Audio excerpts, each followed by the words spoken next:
अगर माँ दुर्गा ही सर्वशक्तिमान है, तो फिर उन्हें एक साथ 10 महाविद्याओं के रूप में प्रकट होने की जरूरत क्यों पड़ी?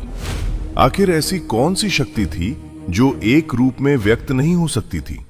बहुत लोग सोचते हैं 10 महाविद्याएं सिर्फ 10 अलग अलग देवियां हैं, लेकिन सनातन परंपरा में इन्हें एक ही आदिशक्ति के 10 दिव्य आयाम माना गया है। शाक्त परंपरा में वर्णित कथा के अनुसार जब भगवान शिव ने माता सती को दक्ष के यज्ञ में जाने से रोका, तब माता सती ने अपना दिव्य स्वरूप प्रकट किया।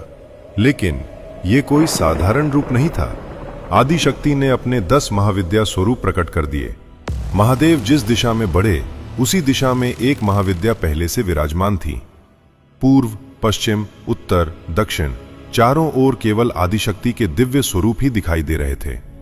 तब महादेव समझ गए कि ये कोई साधारण लीला नहीं, स्वयं आदिशक्ति का अनंत स्वरूप उनके सामने प्रकट हो चुका था। इन्हीं दिव्य स्वरूपों को आगे चलकर 10 महाविद्याएं कहा गया। लेकिन इन 10 महाविद्याओं का रहस्य उनके रूप में नहीं, उनकी चेतना में छिपा है। मां काली सिखाती हैं, समय और मृत्यु से बड़ा कोई नहीं। मां तारा बताती हैं, सबसे गहरे अंधकार में भी मुक्ति का मार्ग होता है। मां त्रिपुर सुंदरी सृष्टि, प्रेम और परम चेतना का संतुलन है। मां भुवनेश्वरी अनंत ब्रह्मांड की अधिष्ठात्री हैं। मां भैरवी निर्भयता और तप की शक्ति हैं। मां छिन्नमस्ता अहंकार का त्याग और आत्म बलिदान सिखाती हैं। मां धूमावती जीवन के उस सत्य का प्रतीक हैं जिससे हर कोई भागना चाहता है।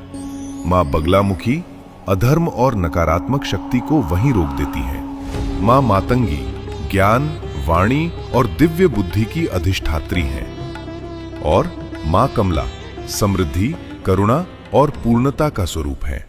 यानी 10 महाविद्याएं 10 अलग अलग देवियां नहीं, मानव जीवन की 10 सबसे महान शक्तियां हैं। जब इन 10 शक्तियों को एक साथ समझ लिया जाए, तभी आदिशक्ति का वास्तविक स्वरूप समझ में आता है। अगर आपने आज 10 महाविद्याओं का ये रहस्य पहली बार जाना, तो कमेंट में लिखिए जय मां आदिशक्ति।